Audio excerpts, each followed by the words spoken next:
क्या आप में से भी कई लोग विश्वास करते हैं कि भूत और प्रेत के साथ साथ भगवान भी नहीं होते हैं। तो ये कहानी आज एक अंधविश्वासी आदमी की है जो भगवान पर बिलीव नहीं करता था। उसके बाद जो उसके साथ हुआ वो विश्वास भी नहीं कर सकता था। तो एक हॉन्टेड बस और एक आदमी की ये कहानी काफ़ी चर्चित रही है। और ये जो रियल स्टोरी है, इसलिए मैं नाम और जगह बिल्कुल छुपा देती हूँ, क्योंकि उस समय की जो रियल और जगह और नाम बताने से आप लोगों को भी प्रॉब्लम होगी। इसलिए मैं ये कहानी में रियल नाम नहीं बताऊँगी। पर हाँ, स्टार्ट करने के पहले मैं आपको कह देती हूँ कि अगर भूत और प्रेत होते हैं तो साथ ही भगवान भी होते हैं। तो इस तरह की जो अंधविश्वासी लोग होते हैं उन लोगों को कहना चाहती हूँ कि अगर आप भूत प्रेत पे विश्वास नहीं करते हैं तो कम से कम अपने भगवान पर तो विश्वास करना चाहिए। तो चलिए स्टार्ट करेंगे, कहानी को आगे बढ़ाते हैं और स्टार्ट करते हैं ये कहानी। तो रियल स्टोरी काफ़ी डरावनी है। कहानी शुरू होती है एक पवन नाम के लड़के से। तो पवन अपनी नई नई शादी के साथ काफ़ी खुश था। उसकी शादी को कम से कम 5 से 6 महीने हो गए थे और वो अपने जो बिज़नेस है उसको बढ़ाना चाहता था। तो जो उसके पापा का बिज़नेस था जूते और चप्पल का, वो उसने काफ़ी अच्छे से बढ़ा लिया था और वो इन सब चीज़ों में काफ़ी अच्छा था। पढ़ाई में वो थोड़ा कमज़ोर था, तो उसने अपना ग्रेजुएशन कंप्लीट करके जॉब की तरफ जाना सही नहीं समझा और उसने जो बिजनेस था उसमें अपना इंटरेस्ट दिखाना चालू कर दिया। अब उसने अपना जो बिजनेस था वो चालू करा और जूते चप्पल का जो बिजनेस था वो काफ़ी अच्छा चल रहा था और वो काफ़ी अच्छे पैसे भी कमा लेता था। उसके पापा की एक दुकान थी छोटी और उसने अच्छा शोरूम खोल लिया था। मीन्स के उसके पापा के बाद जो उसने संभाला था उससे उसने काफ़ी ग्रो करा था। कहानी यहीं नहीं रुकती है। उसके मन में थोड़ा सा लालच आता है और वो सोचता है कि मुझे और कुछ बड़ा करना है। अब कुछ और बड़ा करने के लिए उसकी जो पत्नी थी उसने कहा कि हम जब नए बिजनेस को डालते हैं और कुछ आगे सोचते हैं तो हम एक ज्योतिषी को दिखाना सही समझते हैं। वो सब चीज़ों में नहीं मानता था, भगवान में नहीं, पूजा पाठ में नहीं मानता था। तो उसने उसकी पत्नी को बिल्कुल साफ साफ मना कर दिया कि ऐसा कुछ हो ही नहीं सकता है, मैं इन सब चीज़ों में बिलीव नहीं करता हूँ। फिर भी नहीं मानी वो और ज़बरदस्ती करके जिद करके वो ज्योतिष के पास ले गई। नई नई शादी थी तो वो भी जिद में आ गया था, चलो ठीक है एक बार दिखा देता हूँ पर फिर मैं नहीं जाऊँगा। तो उसने जाकर अपना जो बिजनेस नया स्टार्ट करने का था उसने वो चीज़ें उसे बताई कि मैं ये लोहे का बिजनेस चालू करने वाला हूँ, मीन्स के ट्रैवलिंग वाला। मुझे बस खरीदना है और मैं इसमें ही आगे बढ़ना चाहता हूँ।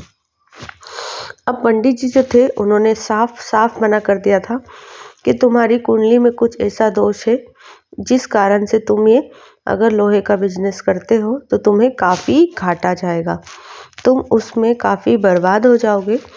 तो उसने विश्वास ही नहीं करा और वो इन सब चीज़ों को ढोंग करके वापस आ गया। मीन्स के ये ढोंग है और ये मैं बिलीव नहीं करता हूँ। तो वो वापस आ गया।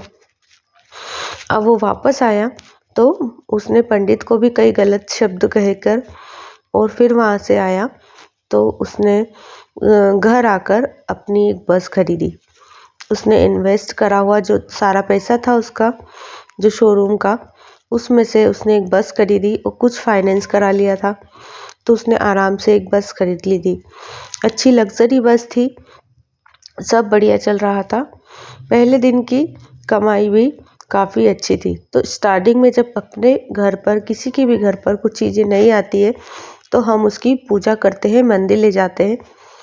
ऐसा कुछ भी नहीं था। ड्राइवर और कंडक्टर ने कहा भी कि सर आप ये नई बस लाए हो तो आपकी जो वाइफ है उनसे इसकी पूजा करा लीजिए, कहीं पर मंदिर पे ले जाकर हम इसकी जो धागा वगैरह बंधवा कर हम इनकी पूजा करवा सकते हैं। अंदर एक मंदिर, छोटा सा मंदिर भी बस में बना सकते हैं। मीन्स के छोटी सी तस्वीर लगा सकते हैं। तो उसने साफ साफ चीज़ों में इनकार कर दिया कि ये सब चीज़ें मैं नहीं मानता हूँ। तो ना तो उसने तस्वीर लगाई, ना पूजा करी, ना कुछ भी, बस सीधा लाया बस और उसने सीधा चला दिया। सब चीज़ें बढ़िया थी उसकी और बस भी अच्छी चल रही थी। पहले दिन की कमाई भी उसकी काफ़ी अच्छी हुई थी। ऐसे ही करते करते उसने 3 महीने निकाल दिए और 3 महीने में उसकी बस का काफ़ी अच्छा ग्रो हुआ था और उसने इन्वेस्ट भी काफ़ी अच्छा कर लिया था। अब वही पंडित सामने से एक दिन आ रहा था जिसने उसके ज्योतिष ने उसे बताया कि आपको ये फलेगा नहीं। तो वो उतरता है और वो उसकी पर्सनल गाड़ी से था, सामने से पंडित आ रहा था। तो वहाँ गाड़ी से उतरकर उसने पंडित को फिर से गलत चीज़ें कही और कहा कि आपने मुझे कितना गलत कहा था और ये सब चीज़ें देखिए कितनी बढ़िया हो रही है और मेरा इनकम भी काफ़ी अच्छी हो रही है और ये सब आपके ढोंग थे। आपने मुझे गलत कहा, मुझे फंसाया, ऐसे आप किसी और को भी ना करें वरना मैं आप पे केस कर दूँगा। तो वो पंडित जो रहता है वो कहता है कि बेटा हर समय एक जैसा नहीं होता है, हो सकता है आज से ही तुम्हारा बुरा वक्त चालू होने वाला है। पर पंडित जी की बात पे वो विश्वास नहीं करता है और चला जाता है। उसकी गाड़ी में बैठते ही उसके पास फ़ोन आता है कि उसकी जो बस है उसका एक्सीडेंट हो गया है। उसको जैसे ही फ़ोन आता है वो घबरा जाता है और कहता है तुम सब कहाँ हो, मैं जल्द से जल्द आने वाला हूँ। तो पंडित जी उसके बाहर ही खड़े होते हैं और वो सब चीज़ें सुन रहे होते हैं। तो वो हंसते हुए निकल जाते हैं। अब उसमें काफ़ी एक्सीडेंट में काफ़ी लोग मर गए थे। एक छोटी सी खाई थी जिसमें उनकी बस जो थी वो अटक गई थी, उससे जो लोग थे वो अंदर से गिर गए थे। जो नीचे गिरे हुए लोग थे वो मर गए थे, कुछ लोग दब गए थे और उस कारण काफ़ी लोगों की मृत्यु हो गई थी और एक्सीडेंट में बस भी काफ़ी ख़तरनाक तरीके से डैमेज हो गई थी।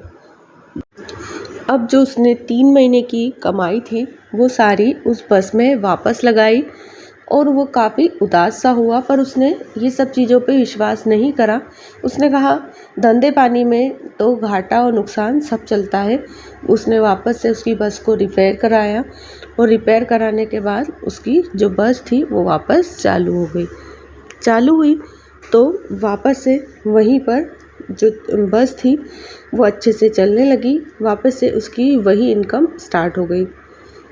अब स्टार्ट होने के बाद जो उसकी बस थी उसमें सब सीटें भरा जाती थी, केवल एक जो सीट थी दूसरे नंबर की, उस सीट पर कुछ प्रॉब्लम थी। अब प्रॉब्लम क्या थी ये कोई भी नहीं समझ पाता था। जब भी उस पर कोई बैठता था तो वो सीट जो थी वो काफ़ी गर्म हो जाती थी। अब वो सीट गर्म हो जाती थी तो उसकी जो बस थी उसमें सारी सीटें फुल रहती थी, बस वो एक सीट खाली रहती थी हमेशा। वो सोचता था कि जो पूरी एक प्रॉपर सीट है उस पर 3 लोग बैठते थे और 3 लोगों का मेरा हर बार का घाटा जाता है, मीन्स के मेरा जो टिकट है वो इस पे खाली जाता है। फुल बस होने के बाद भी ये 3 सीटों पर बस पे लोग नहीं बैठ पाते हैं।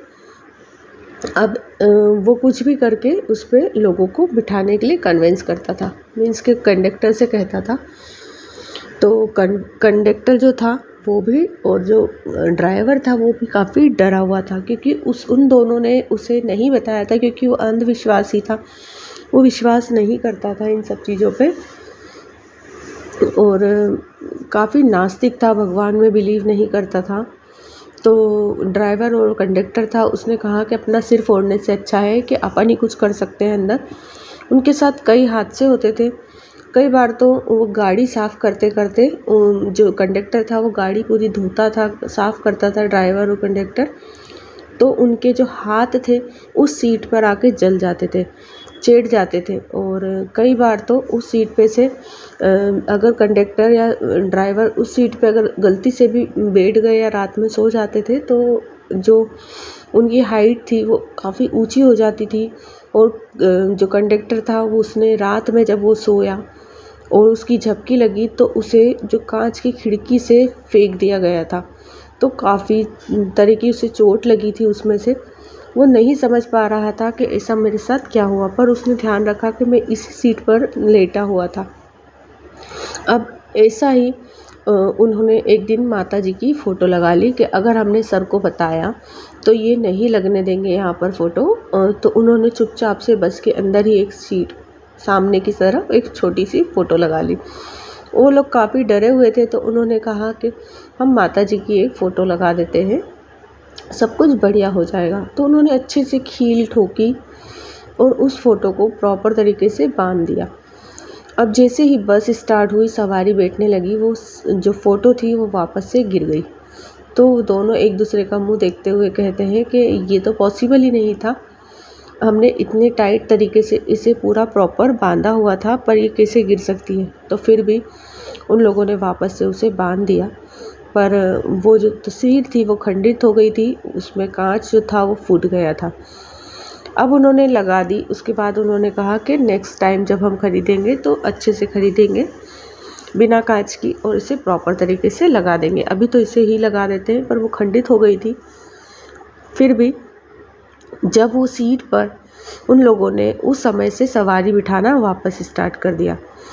अब जब वो सीट पर सवारी बैठने लगी थी तो वो एक फेमस बस हो चुकी थी। उसमें तो लोगों को एक डर था कि जो नए इंसान थे, नई सवारी थी, वही उस पर बैठती थी। जो पुरानी थी उन्हें सबको पता था कि ये जो सीट है वो काफ़ी ख़तरनाक है और काफ़ी डेंजर है। तो सवारियाँ भी उनमें कम आना स्टार्ट हो गई थी। अब जो दो नई सवारी थी वो उस पर बैठी हुई थी, दो लड़कियां थी, वो अपना खाना बनाकर प्रॉपर तरीके से आई थी। उन्हें थोड़ा लॉन्ग डिस्टेंस पे जाना था। अब जो दो लड़कियां थी उन दोनों ने अपना खाना निकाला, वो घर से तुरंत बनाकर लाई थी, और जो खाना था वो पूरी तरीके से सड़ गया था। अब उन लोगों को घबराहट हुई, क्योंकि वो तो अच्छे से प्रॉपर तरीके से बनाकर लाई थी, और उन्हें भी उस सीट पर बैठते ही काफ़ी डर लगने लगा था, क्योंकि उस सीट पर बैठते ही लोगों को ऐसा लगता था कि कोई उन्हें पीछे से कील चुभा रहा है, पीन चुभा रहा है। तो वो काफ़ी डर जाते थे। जो पीछे वाले लोगों पे शक करते थे कि इन लोगों ने हमें सुई चुभाई होगी। नए नए लोग थे तो उन्हें पता भी नहीं था, और एकदम से वो सीट जो रहती थी वो काफ़ी गर्म हो जाती थी। तो लड़कियों को पीछे से एकदम सुई चुभने की ऐसी आहट सी होने लगी, और उन्होंने खाना निकाला तो उनका जो खाना था वो सड़ गया था, और सड़ने के बाद वो फेंक दिया गया था। अब वो डर के मारे लड़कियां उस पे से उतर जाती हैं और चली जाती हैं। अब दूसरा दिन होता है, फिर वो लोग सवारी बिठाते हैं, तो उस पर एक लड़का आकर बैठता है। जो बस रहती थी वो काफ़ी खाली जाती थी, पर उन लोगों ने देखा कि हमने इस पर बिठाना सही है, क्योंकि हमारी जब बस फुल हो जाएगी तो हमें इस पर भी बिठाना होगा। तो उन्होंने एक लड़के को भी बिठाया वहाँ पर, और वो लड़का सवारी के टाइम पे पूरा चलता हुआ प्रॉपर आया। जहाँ तक उसको जाना था वहाँ तक के लिए वो बैठ गया था। अब थोड़ी ही देर हुई थी और वो लड़का जो था वो एकदम डरावनी शक्ल का हो गया, तो उसके बाद उसने मीन्स के अपनी जो सीट थी उसकी वो अपने आप थोड़ी ऊपर नीचे होने लगी। तो उसने पहले, जब उसे उस चीज़ का असर नहीं था, जब उसने कहा कि काफ़ी गर्म हो रही है सीट, आप लोगों ने इसमें कुछ करा है क्या? तो उन्होंने कहा कि नहीं ऐसा कुछ नहीं है। तो उसने कहा कि कहीं बैटरी वगैरह तो नहीं लगी है इसमें जो ये गर्म हो रही है इतनी? तो उन्होंने कहा, कंडक्टर ने, ऐसा कुछ नहीं है।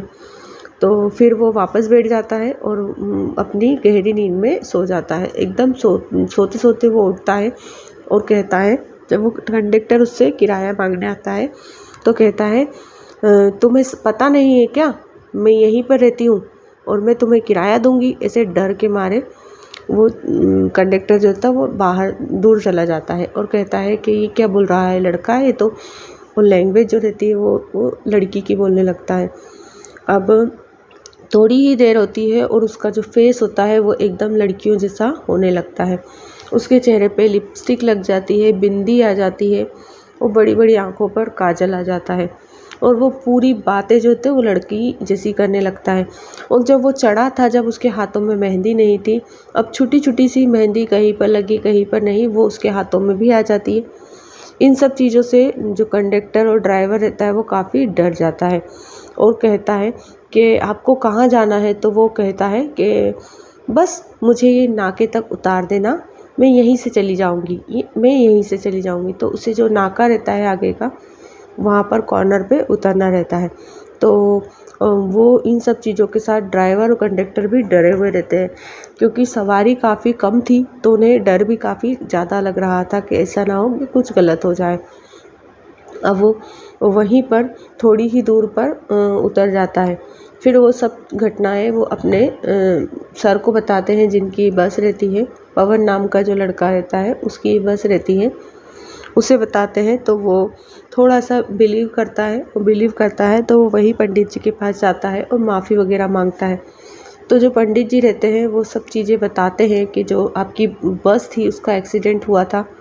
उसके बाद जो लोग मारे गए थे उनमें से एक लेडीज़ की जो आत्मा थी वो उस सीट पर अभी भी मौजूद है, और वो जो सीट थी वो जल गई थी। तो जलने के बाद वो नई सीट लगी थी, और उस औरत को अभी भी वो चीज़ों का असर है, जो उसकी आत्मा है उन सब चीज़ों का असर है, और वो काफ़ी परेशान कर रही है। तो उन्होंने कहा कि ऐसा क्या कर सकते हैं। तो उसने कहा कि ये सारी सीटें जो हैं वो आपकी बस की वो बदल दीजिए, क्योंकि इसमें और भी नेगेटिव आत्माएं हैं, पर वो किसी को परेशान नहीं कर रही है, बाकी यही लेडीज़ जो है वो परेशान कर रही है। तो फिर भी आप ये सारी सीटें बदल कर चेंज कर दीजिए।